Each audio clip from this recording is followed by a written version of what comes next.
कामाख्या तंत्र को लेकर के इसके पहले जब मैं असम की यात्रा पर था तो एक छोटी सी वीडियो बनाई थी। इतने प्रश्न उसके बाद आए, एक समय तक तो मुझे ऐसे लगा कि इस विषय पे बोलना ही बेकार है। कारण उसका ये कि जो प्रश्न खड़े थे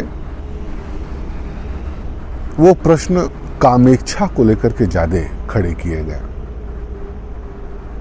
और मुझे समझ में आया कि इस तंत्र को समझने वाले ज्यादातर लोग काम से संबंधित या काम से पीड़ित हैं।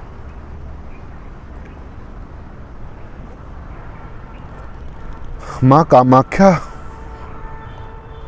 का वह जो 3 दिन है जिसमें वह रजस्वला होती हैं, ऐसा कहा जाता है बार बार कि उन 3 दिनों में, और ये आप अनुभव भी कर सकेंगे, केवल कहने की बात नहीं है, कि उन 3 दिनों में जब माँ रजस्वला होती हैं तो वहाँ आप अपने तांत्रिक साधनाओं को या आध्यात्मिक साधनाओं को या ध्यान की साधनाओं को जब आप वहाँ कर रहे होते हैं तो उस 3 दिन में आपको कुछ ज़्यादा ही सहूलियत हो जाती है चीज़ों को अनुभव में लाने की।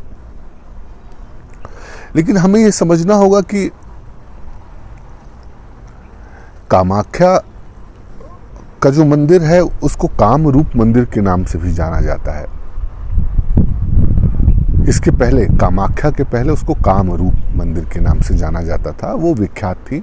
पर उसके पहले की भी एक कहानी है जिसको नहीं जाना जाता है, और मैं चाहता हूं कि उस चीज को भी अगर समझ लिया जाए तो कामाख्या के 3 दिन का एक दूसरा ही पहलू खुल करके सामने आएगा। आज जिसे हम कामाख्या मंदिर के नाम से जान रहे हैं, दरअसल वह उसका प्राचीनतम सबसे जो पहला नाम था वह प्राग ज्योतिष खंड के नाम से जाना जाता था। और कहा जाता है कि उसी खंड पर जहां कामाख्या देवी का मंदिर है, सबसे पहले ब्रह्म ने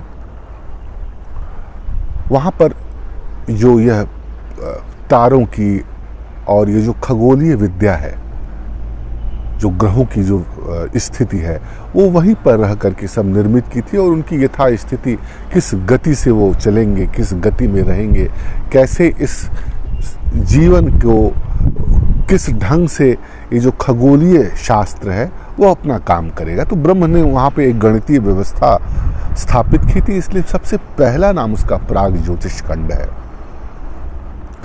बाद में उसका नाम कामरूप पड़ा और उसके बाद आज हम लोग कामाख्या के नाम से जानते हैं। तो यह जो प्राग ज्योतिष है जिसकी यात्रा कामाख्या तक होती है, दरअसल प्राग ज्योतिष हमारे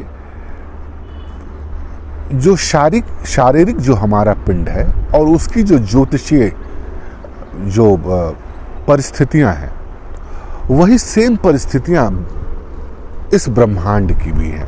कहा गया ना कि जो पिंड में है वही ब्रह्मांड में है, जो ब्रह्मांड में है वही पिंड में है। तो भगवान ब्रह्मा जब इस जगत की ज्योतिषीय गणना कर रहे थे, और ज्योतिषीय गणना का आधार यह था उस वक्त कि यह जो सारे ग्रह नक्षत्र हैं, यह जो भूमंडल है, ये जो प्राकृतिक परिस्थितियां हैं जो बदलेंगी, जिनसे कोई रूपांतरण होगा, जीव का रूप की उत्पत्ति होगी इत्यादि, एक विशेष परिस्थिति में, ज्योतिषीय परिस्थिति में गणना के आधार पर यह जीवन चले, एक तरह से चलेगा। क्योंकि जीवन है, जो प्रकृति है, जो प्राग ज्योतिष स्थिति है, वह किसी न किसी गणना के आधार पर स्थापित है। ये अलग बात है कि हम उस गणितीय व्यवस्था को समझ नहीं पाते हैं, इसलिए हमें लगता है कि यह तो एक प्राकृतिक हिसाब किताब है और चलेगा।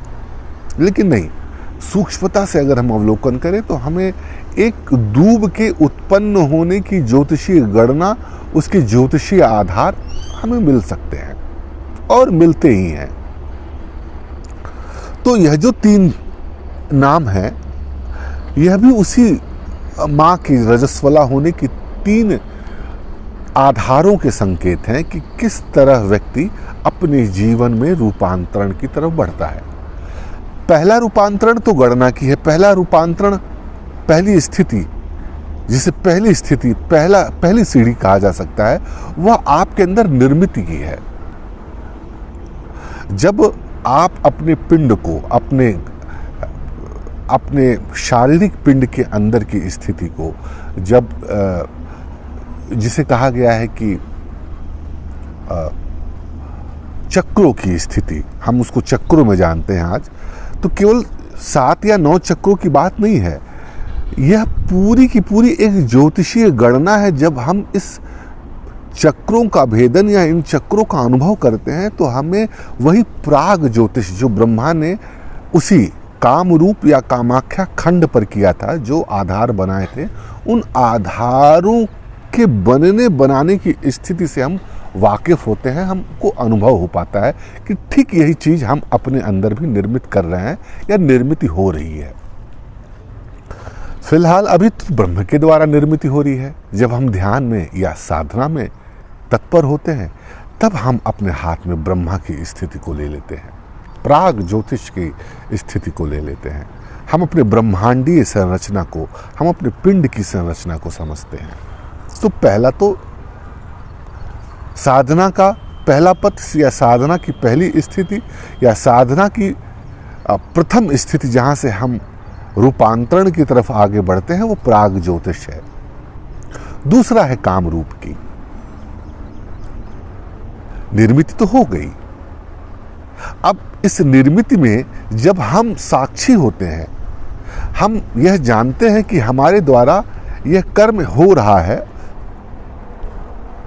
तो संलग्न होते हुए भी हम संलग्न जब नहीं रहते हैं और अपने इस आधार को या अपनी इस परिस्थिति को, ब्रह्मांडी या पिंडी स्थिति को, जब हम किसी आधार पर निर्मित कर रहे होते हैं स्वयं, अभी तक तो अपने आप चल रहा था, तो वह काम रूप की स्थिति होती है, क्योंकि हमारी इच्छा उसके अंदर संलग्न हो गई, और वह भी ऐसी इच्छा जो निर्मित की तो है पर उसमें संलग्न नहीं है, उसमें मोह माया के साथ नहीं जुड़ी हुई है, तो वह काम रूप की स्थिति है।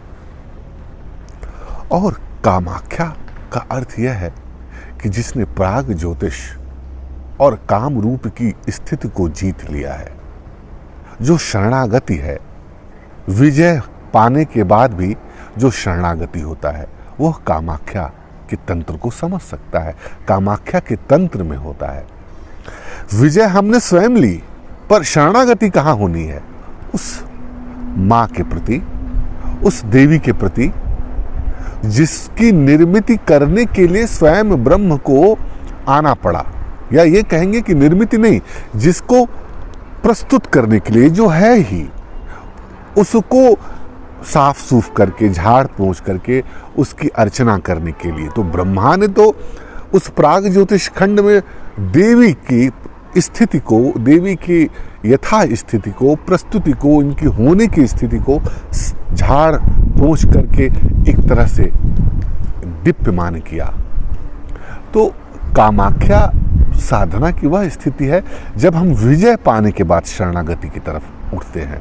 हारने के बाद शरणागति तो सबकी होती है, पर जब विजय हमें मिल जाए और उसके बाद शरणागति का बोध हमारे अंदर पैदा हो जाए, तब कामाख्या तंत्र की तरफ हम आगे बढ़ते हैं। तो यह 3 दिन का प्रोसेस है, यह 3 दिन की स्थिति है जो कामाख्या को लेकर के समझनी चाहिए। और बहुत सारी बातें हैं।